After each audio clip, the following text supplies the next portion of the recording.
అన్వేష అనేటటువంటిది ఒక పథకాన్ని తీసుకొచ్చింది మన ఇస్రో. అన్నీ సక్సెస్ అవుతున్నటువంటి దాంట్లో ఈ ఫెయిల్యూర్ ఆవేదన కలిగించేటటువంటి అంశం.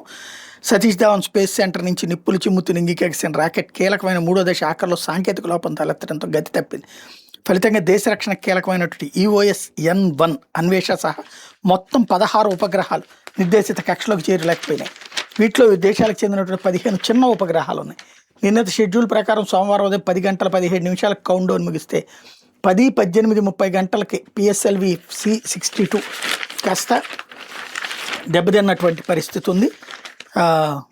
ఏదైతే దానికి సంబంధించిన రాకెట్ ఇక్కడ మొదటి ప్రయోగ వేదిక నుంచి నింగిలోకి దూసుకెళ్ళింది. మొదటి 2 దశలు విజయవంతంగా పూర్తి కావడంతో శాస్త్రవేత్తలు ఉత్సాహం కనిపించింది. 3వ దశ ముగిసి 4వ దశ ప్రారంభం కావాల్సిన కీలక సమయంలో అవాంతరం ఎదురైంది. రాకెట్ తన నిర్ణీత మార్గం నుంచి పక్కకి జరగడంతో నియంత్రణ కోల్పోయింది. చివరికి 16 ఉపగ్రహాల నిర్దేశిత కక్షలోకి ప్రవేశపెట్టలేక మిషన్ విఫలమైంది.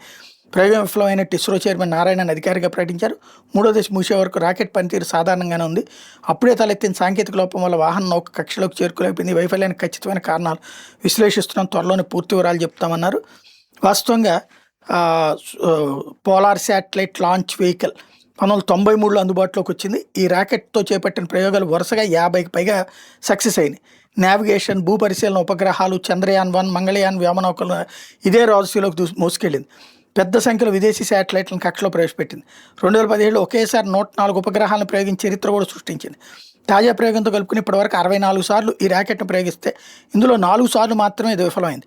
2025 మే 18 PSLV C-61 ద్వారా చేపట్టిన EOS-09 అనే నిఘా ఉపగ్రహ ప్రయోగం విఫలమైంది.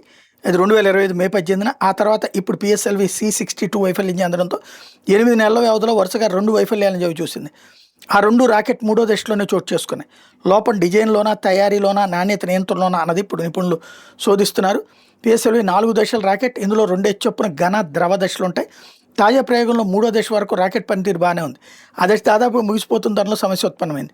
వాహన నౌకు దారి మడుతున్నట్టు టెలిమెట్రీ తెరలు చూపినాయి. ఇందులో రాకెట్ నియంత్రణ కోల్పోయి అనూహ్యంగా బొంగరంలా గిరగిరా తిరగడం మొదలైంది. శూన్యంలో గంటకు 8000 కిలోమీటర్ల వేగంతో దూసుకెళ్లే సమయంలో చిన్నపాటి ఊగిసలాట వల్ల కూడా రాకెట్ నియంత్రణ కోల్పోయే ప్రమాదం ఉంటుంది. PSLV C-62 విషయంలో కూడా ఇదే జరిగింది.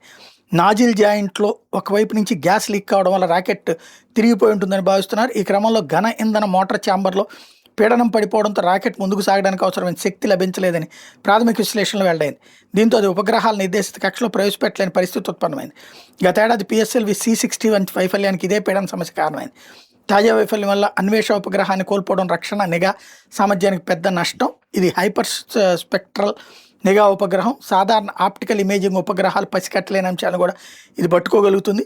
భూ ఉపరితలం మీద సూర్యకాంతి పడినప్పుడు భిన్న వస్తువులు, నేల, నీరు, లోహాలు, చెట్లు, కాంక్రీట్ నిర్మాణాలు వంటివి భిన్న తరంగ ధైర్యాలతో దాన్ని పరావర్తనం చెందిస్తాయి. అన్వేషణలోని హైపర్ స్పెక్ట్రల్ సెన్సర్ వీటిని ఒడిసిపడుతుంది. వాటిని వర్గీకరించి అవి ఏ పదార్థాలతో తయారైనవి గుర్తిస్తుంది. జాతీయ భద్రతా సరిహద్దుల పర్యవేక్షణ, వ్యూహాత్మక మ్యాపింగ్ సేవలను ఇది అందిస్తుంది. కృత్రిమాకులతో కూడినటువంటి కమోప్లాజ్ తెరల మాటున దాచి ఉంచే శత్రు ట్యాంకులు, శతఘ్నులు పసిగడుతుంది. నీటి నాణ్యత, నేల తీరుతెన్నులు, పంటల ఆరోగ్యం, పట్టణ ప్రణాళిక వంటి వాటిని కూడా విశ్లేషిస్తుంది.